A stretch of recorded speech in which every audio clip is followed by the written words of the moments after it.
A transgender weightlifter has been selected for the Tokyo Olympics.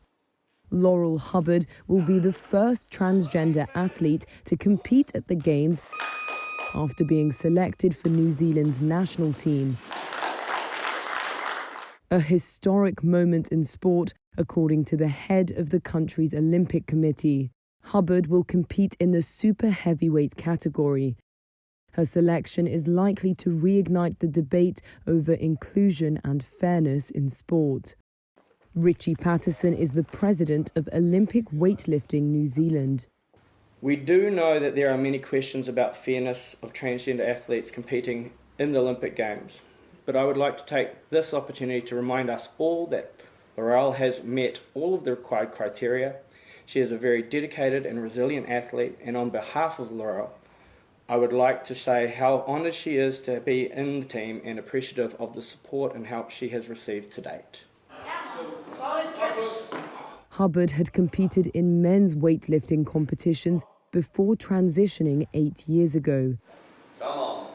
Since 2015, she has been eligible to compete in the Olympics after new guidelines were issued. They said that any transgender athlete can compete as a woman provided their testosterone levels are below 10 nanomoles per litre for at least 12 months before their first competition. Some scientists have argued the guidelines do little to mitigate the biological advantages of those who have gone through puberty as males. Well, the female category is now open.